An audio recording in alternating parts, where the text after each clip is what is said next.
What's good, y'all? It's your boy Untamed. Yeah,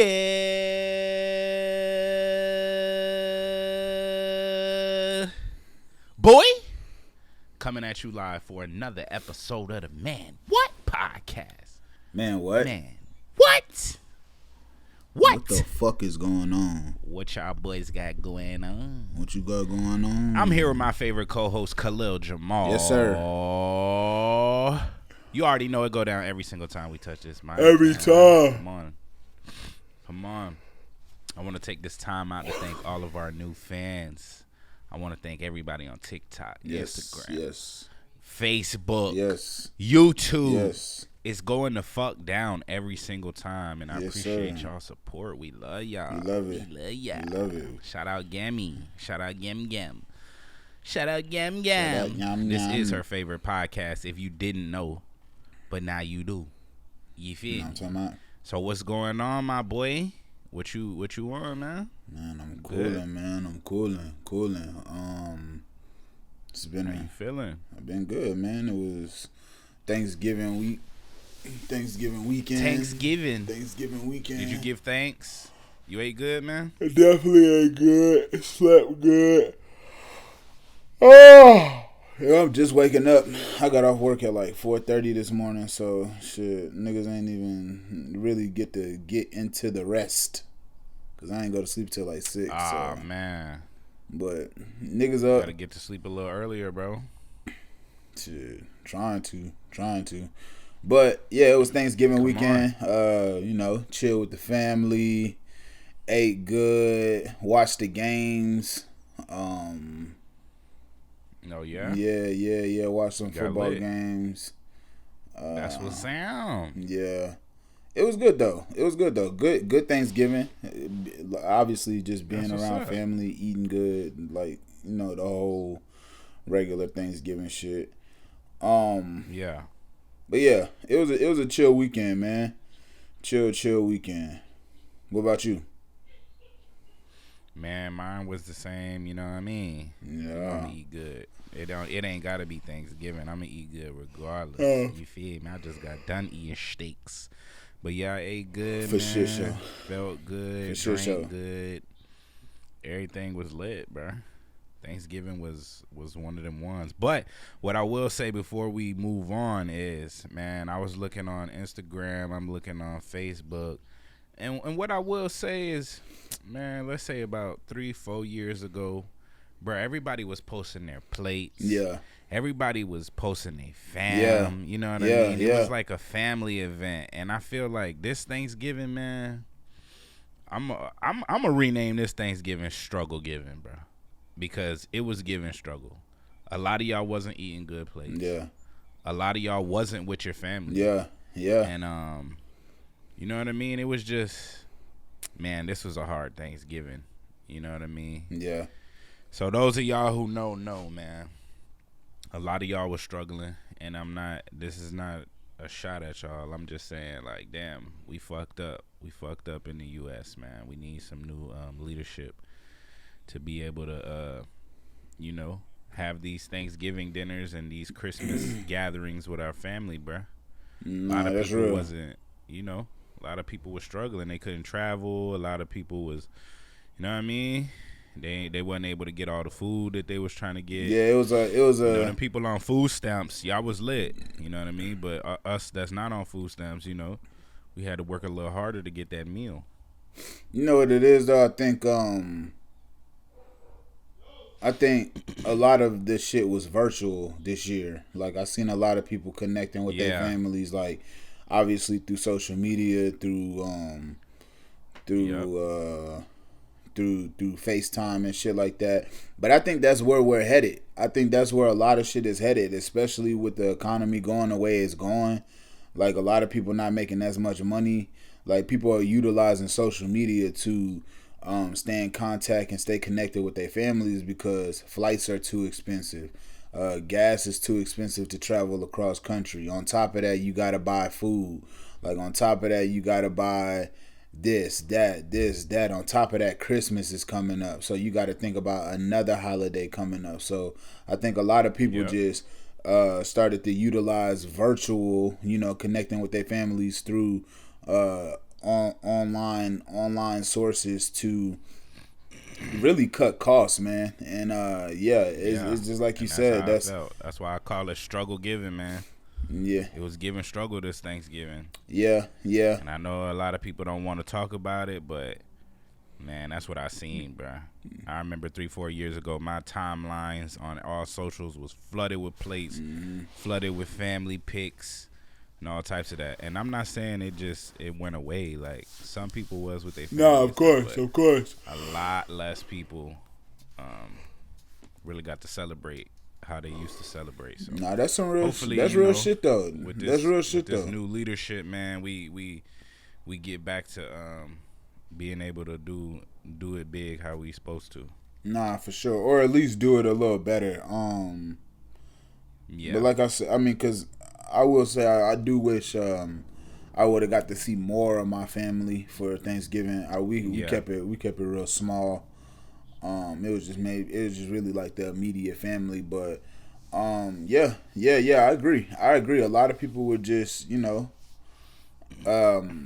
celebrating within their own household. So if you wasn't in that household or you wasn't in the same city, this year it seemed like Thanksgiving was like a little more so minimal. Yeah, a little bit more so virtual than what I'm used to seeing. But shit, if you had to go through a Thanksgiving without the family, if you had to go through a Thanksgiving where it was just your immediate family and you kept it small, that's cool. You just gotta you just gotta do what you gotta do to survive in this economy, because I mean shit, it's hard out here for a pimp. It's man. hard, man. It's hard. It's hard out here for a pimp. Nah, it was hard this year. You know what I'm saying? And like I said, with this new leadership and the politics change, and hopefully we could get some of the prices down on this food and this gas and these flights and stuff like that, and just get back to the fam, man. Get back to being able to celebrate. 100%, 100%. But shit, what's something? Shout out y'all though. What's something you was thankful for this year though? Like, it's Thanksgiving. Like, let's at least try to find something we was thankful for. Man, I'm thankful for. Honestly, I'm just thankful for being alive another year. Yeah. Getting smarter. You know of what course. I mean? I got a new job. I got a lot of new opportunities. So yeah. I'm just thankful for progression. I progressed a lot this year, though it was hard for a lot of us, and though a lot of prices was crazy, and niggas could barely get a thing of eggs or a milk. But I feel like if you was working hard this year, that it didn't affect you on a grand scale. So that's how I feel. I'm just thankful for progression. I progressed, and yeah, man, I'm thankful for my family, bro. Nah, for sure. For sure. I think mine's is similar. Thankful for progression, and really this year, I'm thankful for collaboration. You know what I'm saying? I think this year has been a big year of collaboration. That's a good one. Of collaboration for me, whether it be in my personal life, whether it be this podcast, doing it with you, the music that I'm doing with Steph is a collaborative project. So collaborating has been a big part of my year. So and it's taught me a lot. It's taught me a lot about the push and pull of trying to get something achieved with someone else, because y'all's visions might not always align. You know what I'm saying? But it's all about like having like this sweet compromise where it's like, all right, I'm cool with this. May not be the best with this, but like let's see where we could like figure it out. And it just makes it helped me become more empathetic. It helped me become more understanding. So yeah, for me it's family and the art of collaboration are my biggest things I've been. That's what's up. That's actually a good one. That's a good one. I like that. I feel like just going along with what you said, a lot of people had to collaborate this year. You know what I mean? Yeah. A lot more people had to work together to get the same things achieved that Yeah. just a few years ago that they could basically do on their own. So 100%. Just like J. Cole said, man, it's beauty in the struggle, and I feel like a lot of people have grown in that aspect, not just you. 100%. 100%. But shit. Let's get into some trending topics, man. Let's go, trending man. topics. What we talking about today? All right, so look. Enough about the struggle giving, man. This is gonna be kind of quick, but this one is LL Cool J dubs himself the most important rapper of all time. Okay. And I could see where he's coming from. I've seen a lot of people laughing online and talking they shit. Those are kids, bro. Yeah. On God, like the people, anybody that's turning their nose up to that notion, bro, is a little kid. Let me tell you, it's a little kid. You don't know the effect that LL. Let me just tell y'all something. If it wasn't for LL Cool J, rap wouldn't be rap. Rap bro. would not be rap, bro. You know what I'm saying? Like he's he was the first rapper to win a Grammy. Like, are we gonna sit here and just try to play LL, bro? Like, come on, man. Back in LL's day, bro. Beyond that, LL Cool J was the first rap superstar. Like, yeah, there was none before. There was none before him. He was Drake of his time, bro. Yes, there was none before him, and many to come after him because of the ground he laid, bro. Like, LL Cool J was, yes, if you were looking for an equivalent, he was the Drake of his time. So when I see people talking all that shit, it is young people, but that just goes, but that to me is even more important because young niggas, your time isn't the only time that's important. It may feel like it, but why do you think there's history class? Why do you think people are so... Why do you think the word nostalgia exists and shit like that? It's because you got to do the... I think a lot of these YNs just live for the moment, especially like after... Well, if we're talking specifically hip-hop, I think like after the drill era, since it's died down just a little bit, I think a lot of young niggas was like... They wasn't thinking they was going to live that long. They wasn't even planning on it, you know what I mean? Yeah.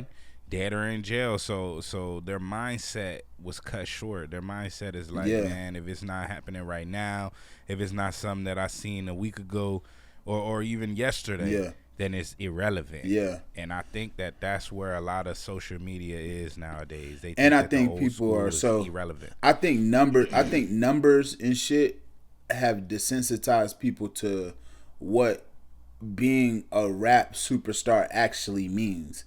Y'all think it's fame. Like, it's not just fame. LL Cool J was hot before the bots. Hot before the bots. That's hard.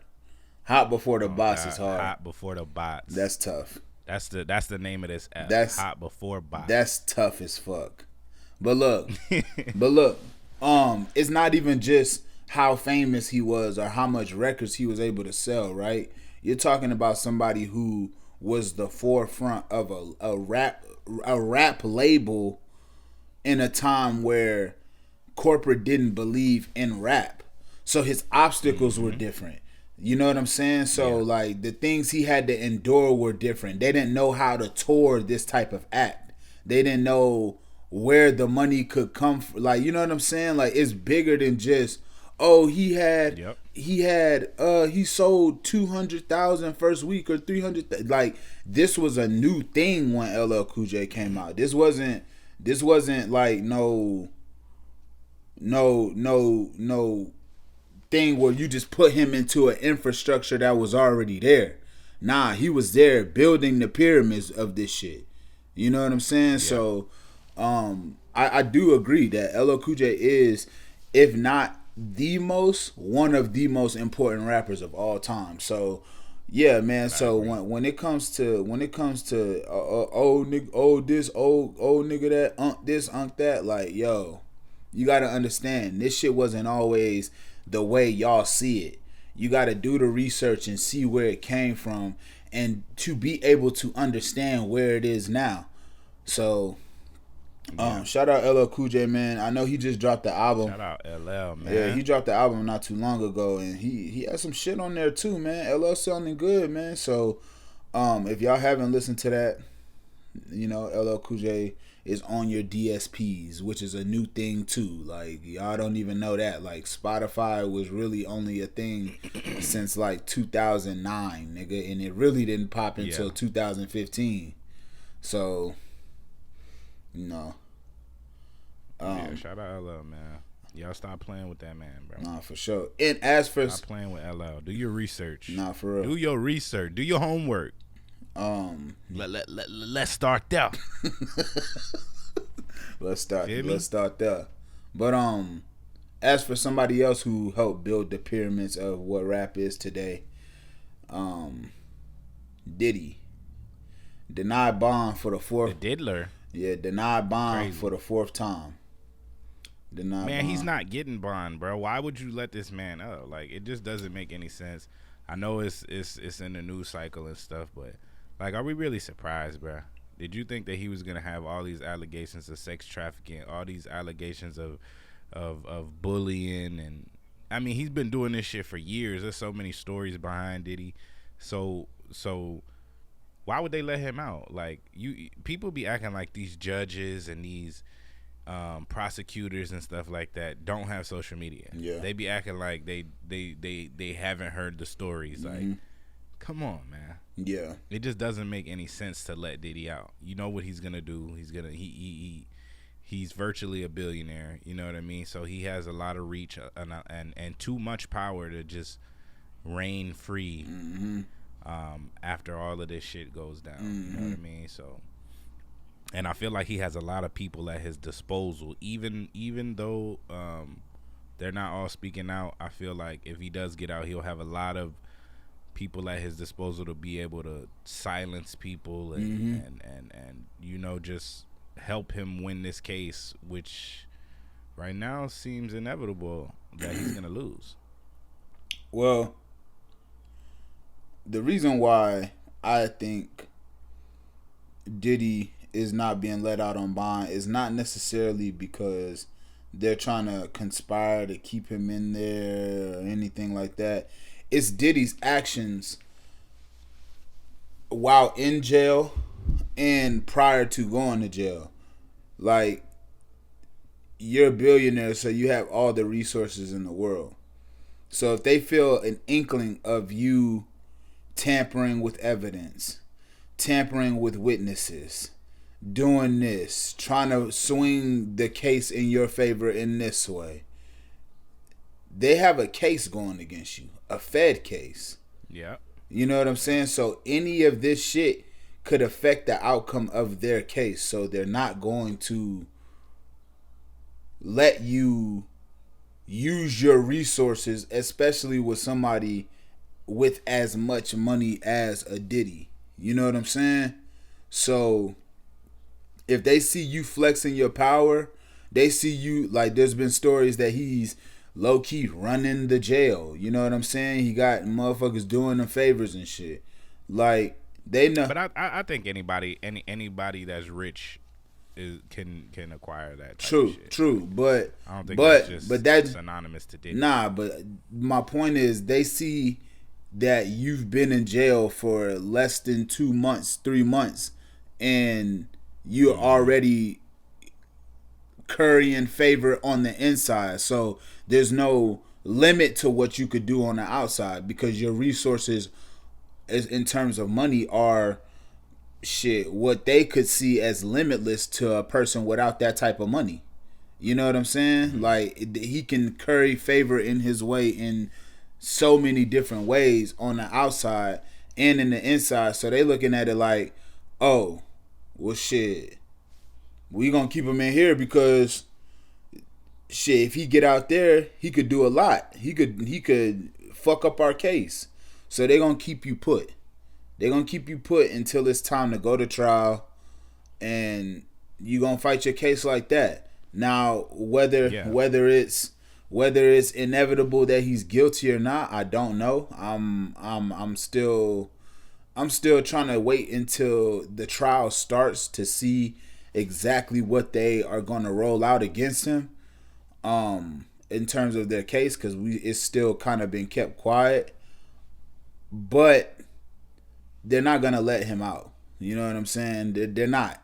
You know what I'm saying? Like, I think his lawyers, his legal team, they know. They're just trying things though. They're trying to get him out because at the end of the day, this is a music mogul. This is somebody who is very important, or was very important to culture, and in a lot of ways still is.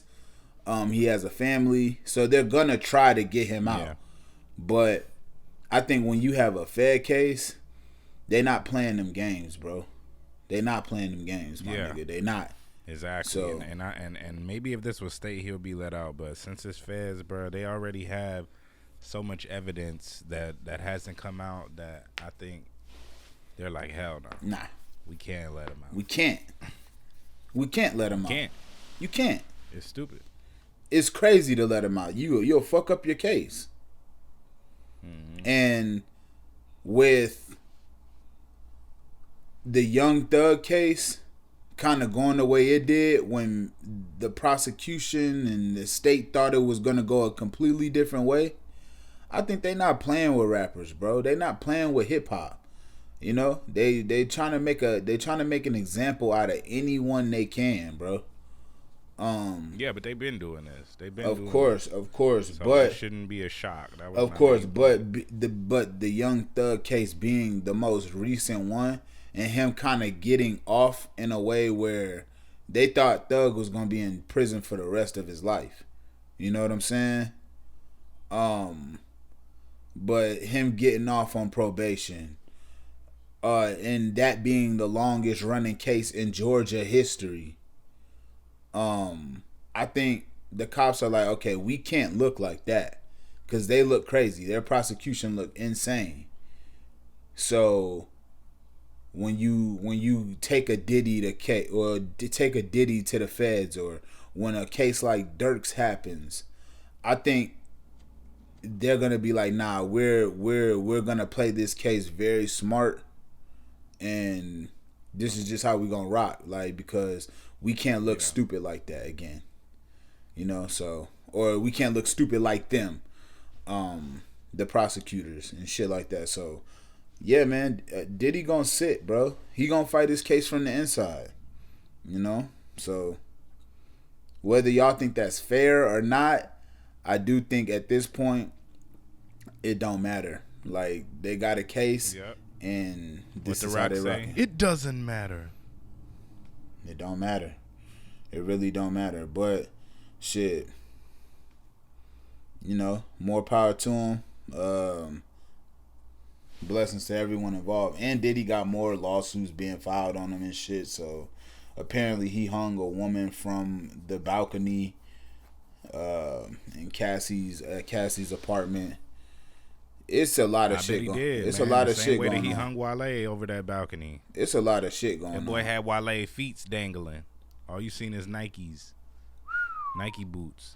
Foams. That's tough. Nah. Nah, for sure. But, I mean, look, man.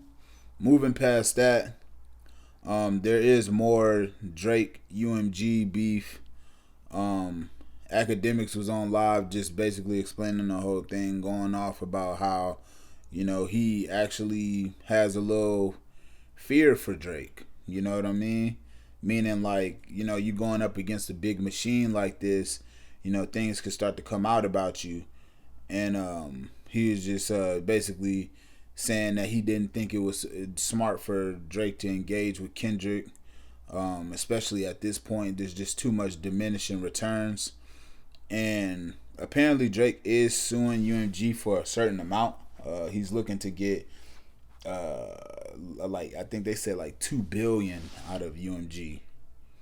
So if he does win this case, Drake is looking at a $2 billion payday. He's not gonna win that shit, bro. He might not. They're gonna come to a settlement if anything. Of course, he's not gonna win $2 billion. Nah, if anything, they'll settle at like $1 billion. But still, shit, it's $1 billion. I don't even think they'll pay him that much. I think maybe 400 million or something like that. They're not gonna give him $1 billion, bro. They'll destroy Drake before they give him $2 billion. Nigga. Speaking of destroying Drake, they'll destroy him like they did Diddy. Man, look, and it's in a lot of ways it's already happening because, I don't know if you've seen, but, XXX, his killer, calls out Drake in a new appeal to his murder trial. So basically, they were saying that, like, you know how X's or the guy who killed X, his lawyer was basically calling Drake to be subpoenaed in the murder trial, and a lot of other celebrities. Yep. So basically, they were basically saying that Drake hired some big time attorney there, and before Drake hired this guy, the judge was for Drake coming to court and sitting through a deposition. But this guy, he obviously had a lot of influence in Broward County, which is where the trial was happening. And once Drake hired him, I guess the lawyer had called in some favors, and then the judge immediately wanted to withdraw Drake from any connection to this case. And XXX's killer's lawyer was basically saying that the way they did that was wrong and it wasn't right. That's not how you go about things, especially for somebody who was at one point seen as a potential suspect for the killing. You know, they disregarded a lot of evidence. They disregarded the post that X put up that says, if anything happens to me, Champagne Poppy did it, I'm snitching now. You know what I'm saying? They brought up the fact that people who were affiliated with Drake were in Broward County at the time of the murder. You know what I'm saying? 600 Breezy was named. Top 5 was named. A lot of people who we know to have connections with Drake. They brought up lyrics, the ones on I'm Upset, where he was like, Triple X, that's the only SMS, that's the only time I ever shoot below the neck. And then they brought up Mob Ties, where he says Louis bags in exchange for body bags. We all know that when X was killed, a Louis bag was taken with 50,000 in it. So yeah, they were just bringing up all these things that the court disregarded once Drake hired this high-end lawyer. And I think now they're looking to appeal the case and then bring Drake in for a deposition. So it's just looking a little sticky, and the timing of it is very ironic to me, because it comes literally a week after the UMG shit. So I do think he is fighting. I don't feel like they'll be able to bring Drake in, bro. Like, regardless, for a deposition, I think for a deposition is potential. If he did have anything to do with it, he covered his tracks. Yeah. So I don't think they'll be able to prove. Even if he does have to come in for a deposition, they're not going to be able to prove anything, bro. Nah, of course not. They would have been proved it. Of course not. They would have been proved it, because if there was sufficient evidence, he wouldn't have been able to not come.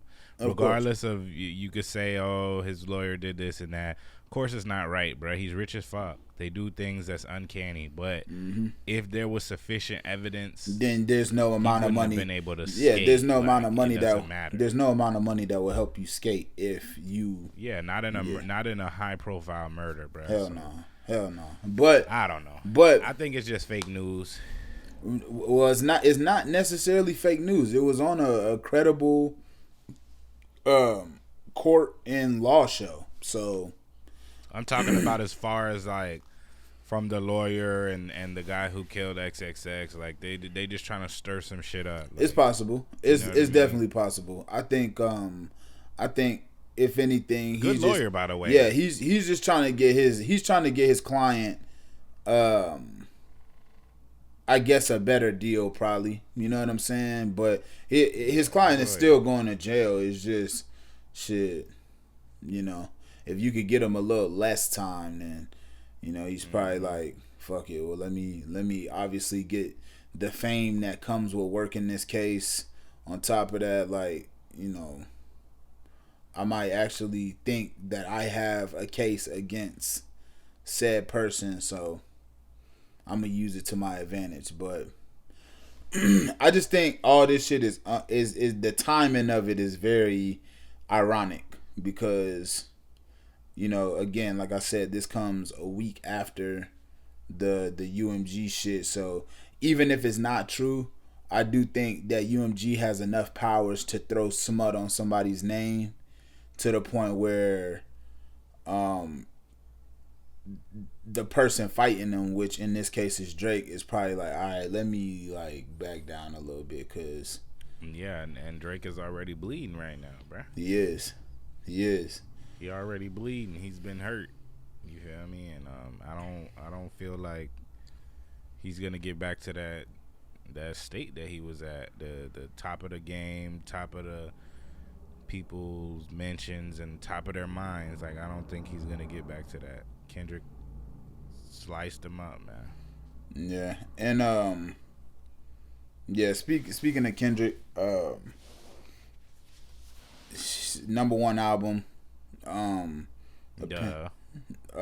Pen, over 300 copies sold, over 327, right? Yeah. 327 off a surprise release is fucking crazy. Like, that shit is nuts. Come on, Kenny. I am because, again,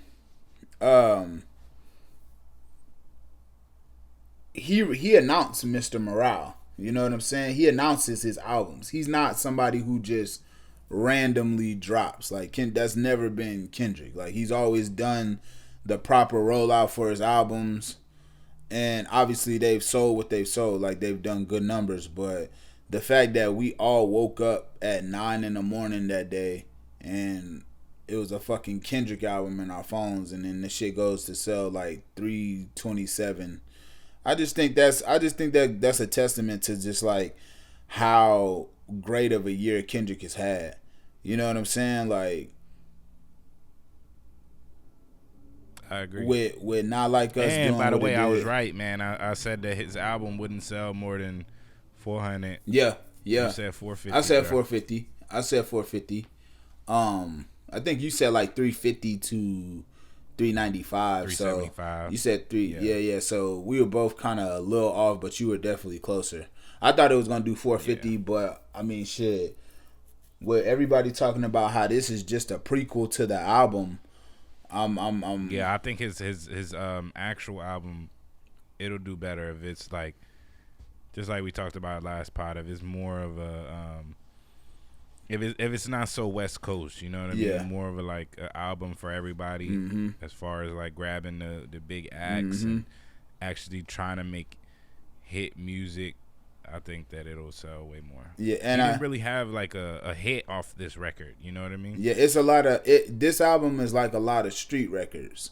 You know what I'm saying? It's a lot of street records that are gonna do well. It's a lot of records that are gonna do well on streaming. I don't think this was this album to me wasn't a commercial attempt. You know what I'm saying? It wasn't like, oh, I'm about to do this beef with Drake and then present to you my album with all the greatest hits on it. Like, nah. This was more so like, yo, this it's like I said last pod, this album was a victory lap for Kendrick. It was like, yo, I appreciate my coast doing what they did for me during this beef, holding me down, fucking with me, and letting it be known that where they stand, like in terms of who they was riding with. So I think this album was more so like a thank you for that, and then whatever he drops next will be what he's gonna give to the world. This album was for home though. Like, and throughout this whole album, you could just feel California. Like, it feels like California. You know what I'm saying? It feels like very West Coast. It feels like Kendrick is taking you to where he's from, which I think is dope as fuck because I think in recent years regionalism has died in music. You know what I'm saying? Like, you might go to New York and hear a nigga that sound like he makes music from the South.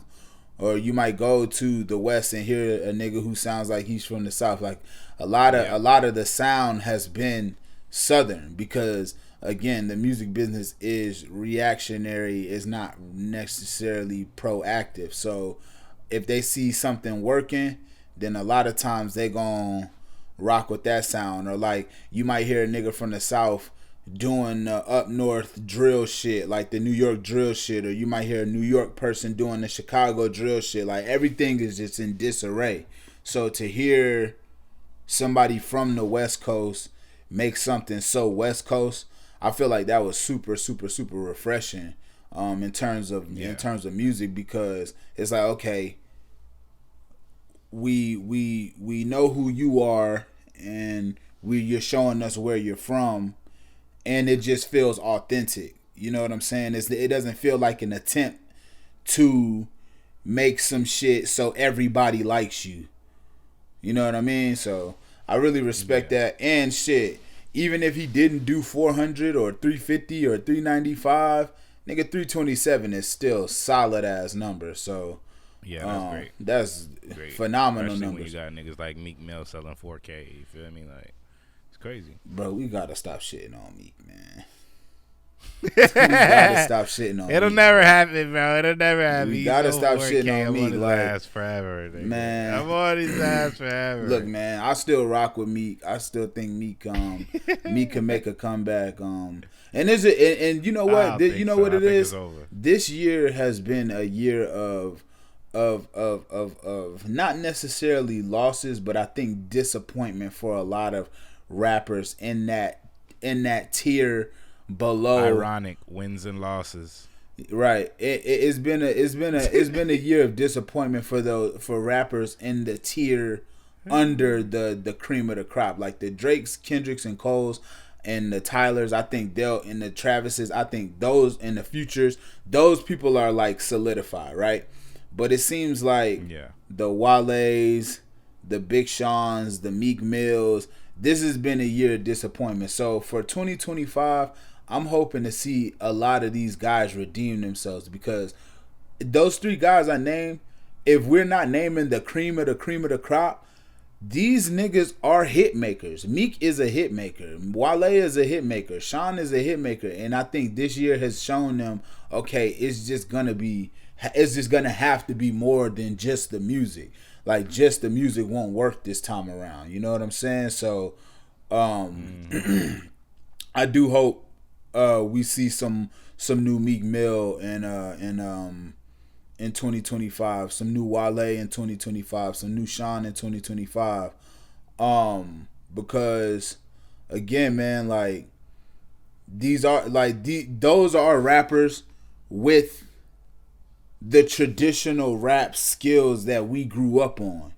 So I don't want to see them fall by the wayside and be taken over by whatever the new wave is. And you know, I respect the new wave. I love what some of them do. Out of all of them, my favorite is probably Cardi. Dave Blunts. We gonna talk about Dave Blunts, but it's probably Cardi and Yachty out of all of them. But Yachty's crazy. Nah, Yachty is, man, you tripping, bro. But yo, Yachty is crazy. Like, what the fuck? I'll fuck with Yachty, but all right. Out of the new wave, I think those are the ones who I fuck with the most, Cardi and Yachty. But I still want to see Meek, Sean, Wale. If there's anybody else I'm forgetting, like, just people from that blog era to kind of make their comeback, or like have their resurgence, or do like some type of recreation of themselves. You know what I'm saying? Like, Like I think that's necessary in this time. Like y'all gonna have to, go back to the drawing board. It's like Brian said, Meek Mill sold 4K his last EP, which is not the best numbers, but you get a gauge on what you could do off a surprise drop, Meek, and it ain't what you thought it was. So now you just got to go back to the drawing board. We've seen a lot of people make musical comebacks though. Like we've seen Bryson Tiller make a comeback after he kind of fell off after his first album. Really comparing Meek to Bryson? I mean, come on, man. But I'm not comparing Meek to Bryson. I'm talking about there's been times where artists have made substantial comebacks. You know what I'm saying? Like, okay. So it just to say it's not like it hasn't been done. So, yeah, I hope to see those guys do have better years in 2025. So shout out to them. But we gonna get on to Dave Blunt's. Dave Blunt's performed in Dave Blunt's performed in Chicago. And he had some choice words for Snoop Dogg. He told Snoop Dogg to get off his dick because Snoop Dogg made a comment where he told Dave Blunt's to lay off the fried chicken and tater chips. As we all know, Dave Blunt's is a bigger guy, and he being 500 being 500 to 600 pounds at 5'4" is crazy. Yeah, you wide as hell. But that's a big nigga. At the end of the day, man, you don't want Dave Blunt's to fall on you. Shit, we don't want Dave Blunt's to fall, nigga. But he performed with an oxygen tank, and I think it may seem hurtful to Dave Blunt's right now, but that is how black people kind of interact with people. Like, we joke. Like, I don't think Snoop meant any malice to the dude. I think he was just like, hey, nigga, like, you know what I'm saying? You're going to have to lay off that shit. Like, I think Yachty may have had a similar joke to Dave Blunt's. I mean, now, obviously, Yachty is his man's, so he probably took the joke a little bit more like a joke. But at the end of the day, I don't think Snoop was telling Dave Blunt's anything that niggas shouldn't tell Dave Blunt's.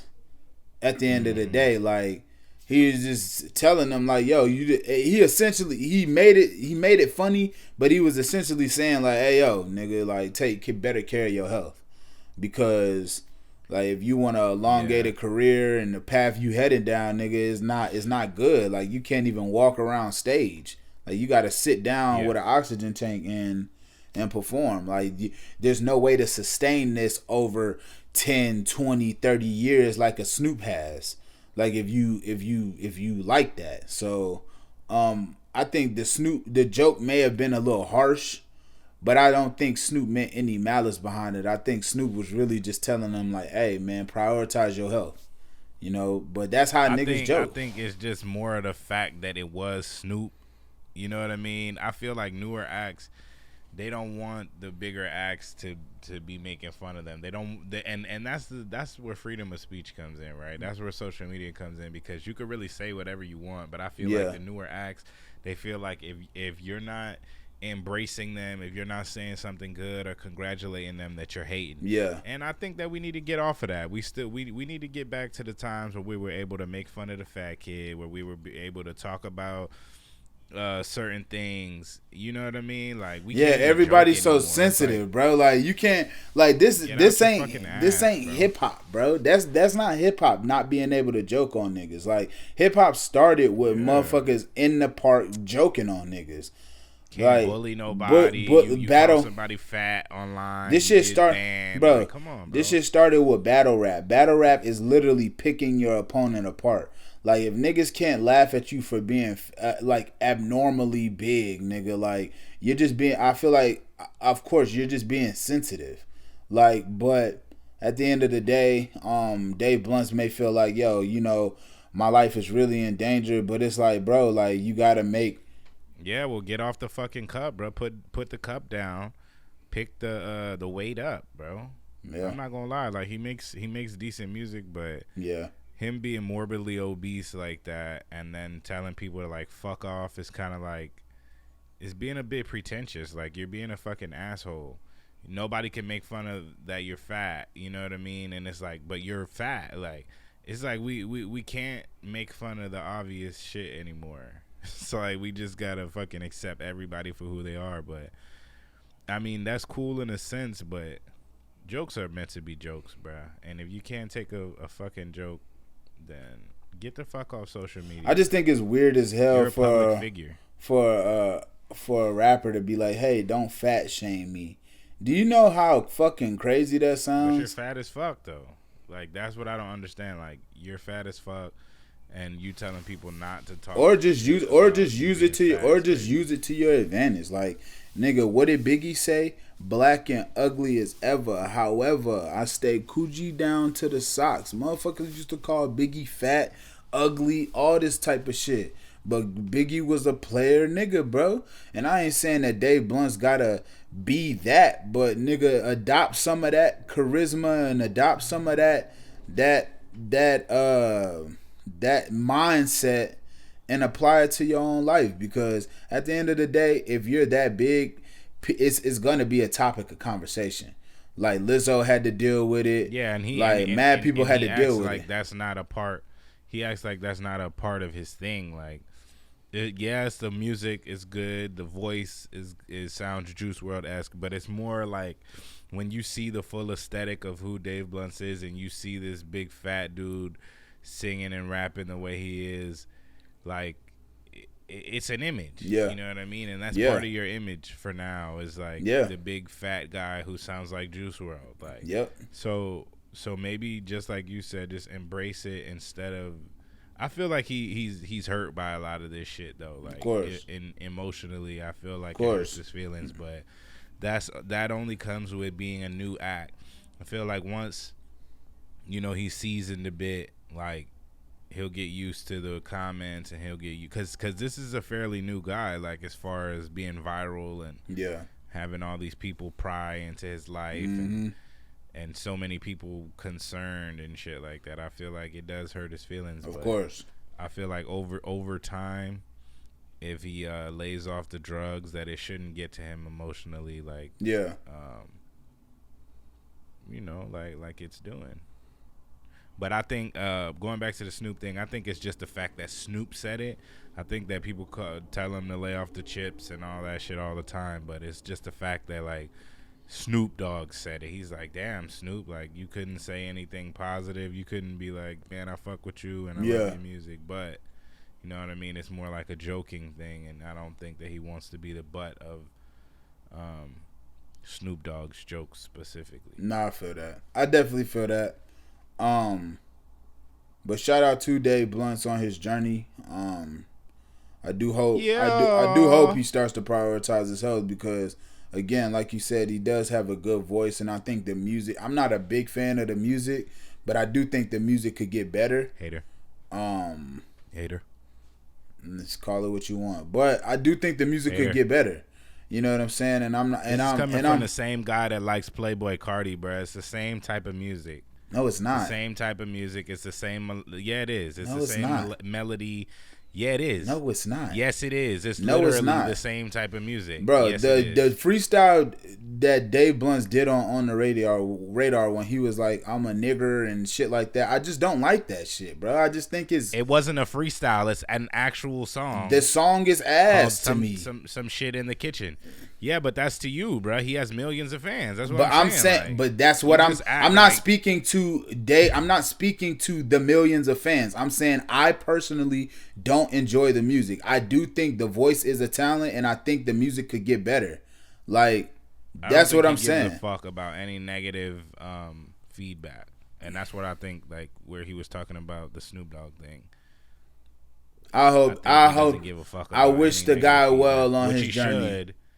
Which he should, because he's fat as shit and he does. I wish the guy well on his journey. I'm just saying, personally. Stop doing so much drugs, bro. He's on them perks and shit and sipping lean, bro. Stop doing that. That shit make you lazy, That's nigga. garbage. That shit don't make you want to go to the gym, nigga. That shit make you want to lay up and eat all day. Oh God. But yeah. Hey, it is what it is. Shout out to the Get guy on better, his bro. journey. And another thing about you're Dave, well. he's always posting pictures where he's in the fucking hospital and shit. Like since I've been following him since like 2 weeks ago, since I heard of him, he's always in the fucking hospital. He's always and mind you, he's dedicated to the music because he still brings his computer and his interface and his microphone to make music, but at the same time it's like, bro, the aesthetic is cool, but you're in the fucking hospital. Like, get your health together. Seriously, like, get your health together. It shouldn't be a shot to you for people to tell you to get your fucking health together, especially now that you're able to be a public figure. Like, I think now more than ever is a time where you need to think about your health and being here for a long time. Exactly. You have a career ahead of you. And like I said, you know, even if I'm not a fan of the music today currently, right? I do think he's talented enough to make some shit that I would like. So prioritizing your health so you can have a long career, so you could look back and be like, damn, I was making that back in the day. I'm making this now. You know what I'm saying? Just that progression and that maturation of the artist is important to me. So, you know, I want to see Dave Blunts do his thing. I want to see Dave Blunts get healthy, prioritize his health. I want to see any black person prioritize their health and get this money. Like, you got an opportunity to do some shit that nobody in your lineage or your family has ever done. You know what I'm saying? So, take that shit seriously, bro. That's all I'm saying. Like, I'm not saying he's a whack artist. I'm not saying that he's a terrible person. I personally don't like the music today.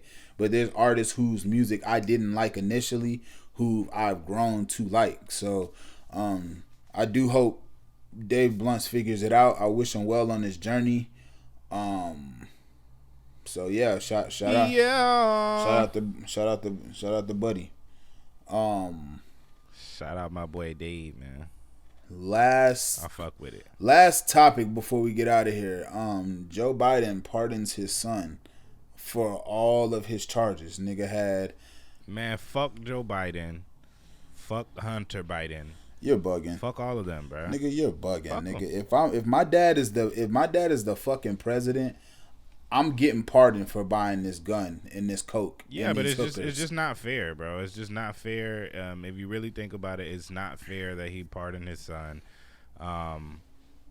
Hey, come on, bro. Sometimes shit not fair, nigga. Regardless, I don't give a fuck. If my dad's the president, nigga, pardon me, nigga. Regardless of if he pardoned him or not, pardon me, I've been still at the Pope. Pardon me, I've been still at the Pope. Pardon me, it's nigga. still gonna besmirch the Biden name, bro. I don't give a. They still look like some bitches. I wouldn't give a. Joe Biden looks like a bitch. I'm gonna keep it. Looks like a bitch. I'm gonna keep it 100. I wouldn't give a. His son is a piece of shit. Nigga, if you were the president and your son bought a gun and some coke and I didn't some say shit, anything about that. Would you? About him would you pardon? Would you pardon? Is that a real question? Would you pardon your son? Or are you just gonna ask semantic questions? Would you pardon your son? Are you listening to what I'm telling you, or are you just gonna ask semantic questions? Would you pardon your son? Exactly, nigga. So what are you talking about, bruh? I literally just explained it, and instead of listening, you just asked me the same question. You said it besmirched the name, but I'm saying you would do the same shit. That's what I'm saying. What I'm saying is fuck him. Fuck Joe Biden. And fuck Hunter Biden. But my main point is that Hunter Biden is a piece of shit, bro. He did a lot of things while Joe was in presidency, and I think that right there dampened a lot of the effect of Joe Biden's presidency. Is all the headlines of his son and all the politics and the acts that he put together when he was before he was president. You know what I mean? It kind of like went against a lot of the shit that Joe Biden was supposed to be standing for. Right. And for his son to get up there and be a joke like that, yeah, of course, man. Anybody would pardon their son. I'm just saying what it looks like. Yeah. It looks like Joe Biden is a piece of shit and his son is a piece of shit too. That's all I'm saying. But of course, I would have pardoned my son. Like, Come on, that's my son. It just looks away, bro. Like he's like his son is like the epitome of everything that he was against. You know what I mean? And if you're gonna pardon your son, why not pardon the countless other people that went to jail under your administration? Like, you know what I mean? Why only pardon your son? I think it's funny that you only have sympathy for your son, and your son did a lot of things worse than a lot of these people that were put in jail under your administration. A lot.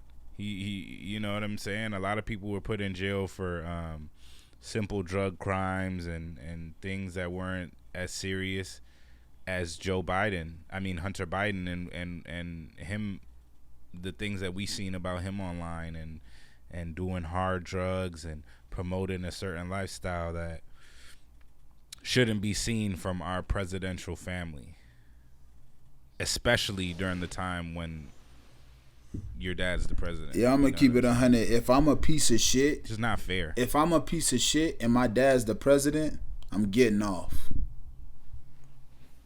Yeah, and I think it says a lot about like politics. Like, you can sit up there and you can advocate for certain shit, right? And you could be against certain shit, but all it proves is that if that certain shit that you're advocating against and that you're wholeheartedly against is your son, you're letting it go. So shut the fuck up, Joe Biden. That's all I got to say, bro. That's a good point. You could be against whatever the fuck you want to, and you can say that this is bad for our community and this and that, which he has. But when it's your son, you let him go. So shut up.